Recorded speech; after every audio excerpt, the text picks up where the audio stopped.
സ്നേഹമുള്ളവരെ, പഴയ നിയമത്തിലെ പെസഹാചരണം അതൊരു കുടുംബത്തിൻ്റെ ആഘോഷമായിരുന്നു. കുടുംബത്തിലുള്ളവർ ഒരുമിച്ച് വന്ന് അപ്പം മുറിക്കുന്ന ആ ചടങ്ങ് അത് അവരുടെ വിശ്വാസത്തിൻ്റെ, ജീവിതത്തിൻ്റെ തന്നെ വലിയ പ്രധാനപ്പെട്ട ഒരു സംഭവമായിരുന്നു. കാരണം അവിടെ അവർ അവരുടെ ഈജിപ്തിലെ അടിമത്തത്തെ ഓർക്കുന്നുണ്ട്.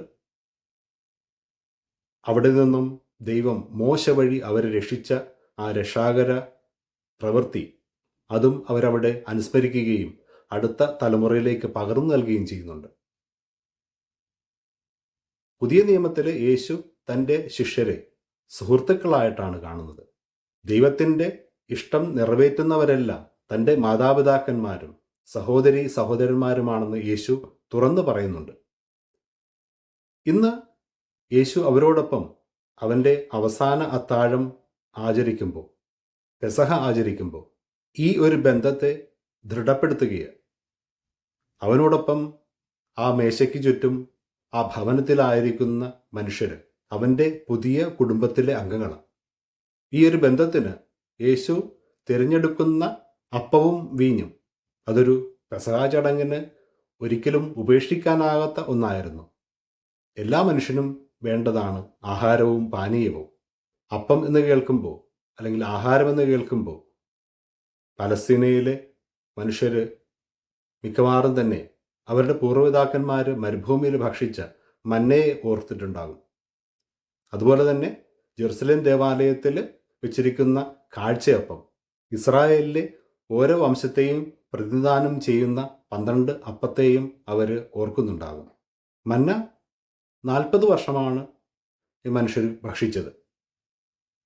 കാഴ്ചയപ്പം എന്നത് എല്ലാ ആഴ്ചയും മാറ്റുന്ന ഒന്നായിരുന്നു. യേശു ഇവിടെ അപ്പവും വീഞ്ഞും തൻ്റെ കൈകളിലെടുക്കുമ്പോൾ അതിന് പുതിയൊരു അർത്ഥം നൽകുകയാണ്. ഓരോ തവണയും ഈ അപ്പം മുറിക്കുമ്പോൾ അപ്പോഴൊക്കെ നമ്മൾ യേശുവിനെ ഓർക്കുകയാണ്, നമ്മോട് കൂടെ ഉള്ള യേശുവിനെ.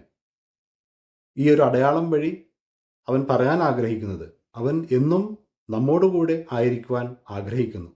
നമ്മുടെ ബന്ധത്തെ ശക്തിപ്പെടുത്തുവാനായിട്ട് ആഗ്രഹിക്കുന്നു. നമ്മുടെ സുഹൃത്തായിരിക്കുവാനായിട്ട് അവൻ ആഗ്രഹിക്കുന്നു. യേശുവിന് അങ്ങനെ ആകാതെ തരമില്ല. അതുകൊണ്ട് തന്നെയാണ് യേശുവിനെ നമ്മൾ ഇമ്മാനുവൽ എന്ന പേരിൽ വിളിക്കുന്നത്.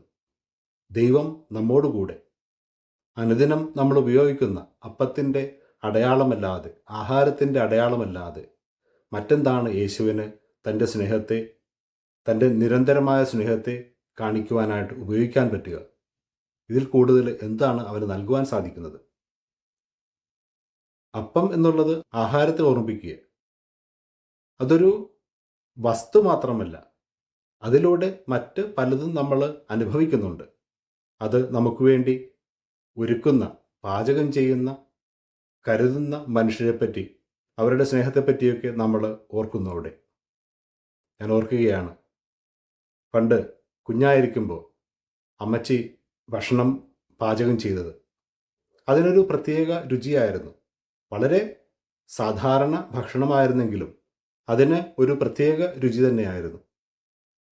അതിനുശേഷം പല തരത്തിലുള്ള ഭക്ഷണങ്ങൾ ധാരാളം കഴിച്ചിട്ടുണ്ടെങ്കിലും ഈ ഒരു പ്രത്യേക അനുഭവം, പ്രത്യേക രുചി, ഈ ചെറുപ്പകാലത്തെ അനുഭവം അത് ഇപ്പോഴും എൻ്റെ മനസ്സിൽ മാറാതെ നിൽപ്പുണ്ട്. അതിൻ്റെ കാരണം ആ ഭക്ഷണത്തിന് പുറകിലുള്ള എൻ്റെ അമ്മയുടെ കഠിനാധ്വാനം, അതിലൂടെ പകർന്നു നൽകുന്ന സ്നേഹം, അതാണ് ആ ഭക്ഷണത്തെ എന്തൊക്കെയോ പ്രത്യേകത ഉള്ളതാക്കി മാറ്റുന്നത്. ദൈവം അപ്പമായിട്ട് നമ്മുടെ മുമ്പിലേക്ക് വരുമ്പോൾ ഇതുപോലെ തന്നെ ഈ വലിയ സ്നേഹത്തെയാണ് സൂചിപ്പിക്കുന്നത്. നമുക്ക് വേണ്ടി ചെറുതാകുവാനായിട്ട് അവന് സാധിക്കും. അതിലൂടെ തന്നെ അവൻ്റെ സ്നേഹത്തിൻ്റെ വലിപ്പവും അവൻ കാണിക്കുകയാണ്. ചെറുതാകുവാനായിട്ട് ദൈവത്തിന് ഒരു മടിയുമില്ല. അതുകൊണ്ടാണ് മനുഷ്യനായിട്ട് നമ്മുടെ ഇടയിൽ അവൻ അവതരിക്കുന്നത്. ഈ മനുഷ്യാവതാരത്തിൻ്റെ, ഈ ചെറുതാകലിൻ്റെ പുതിയ ഒരു ഭാവമാണ് യേശു ഇന്ന് ഈ അത്താഴമേശയിൽ വിളമ്പുന്നത് അപ്പമായിട്ട്. അവൻ നമ്മുടെ കൂടെ ആയിരിക്കുവാൻ, നമ്മുടെ ഭാഗമായിരിക്കുവാൻ, നമ്മുടെ കുടുംബത്തിൽ, നമ്മുടെ ജീവിതത്തിൽ ഒരു ഭാഗമായിരിക്കുവാൻ ആഗ്രഹിക്കുന്നു. സ്നേഹമുള്ളവരെ, പെസഹ വ്യാഴം ആഘോഷിക്കുമ്പോൾ, വിശുദ്ധ കുർബാനയുടെ സ്ഥാപനത്തിൻ്റെ ഓർമ്മ ആഘോഷിക്കുമ്പോൾ ഈ ഒരു സ്നേഹമാണ് നമ്മൾ അനുഭവിക്കുന്നത്. അതാണ് നമ്മൾ കാത്തു സൂക്ഷിക്കുന്നത്. നമ്മോട് കൂടെ ആയിരിക്കുന്ന ദൈവത്തിൻ്റെ സ്നേഹം. ആ സ്നേഹത്തിന് നമുക്ക് നന്ദി പറയാം. ആ സ്നേഹവും ത്യാഗവും നന്മയുമൊക്കെ മറ്റുള്ളവരിലേക്കും നമുക്ക് പകർന്നു നൽകാം.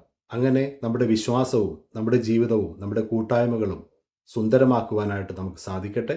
ദൈവം നമ്മെ എല്ലാവരെയും സമൃദ്ധമായിട്ട് അനുഗ്രഹിക്കട്ടെ. ആമേൻ.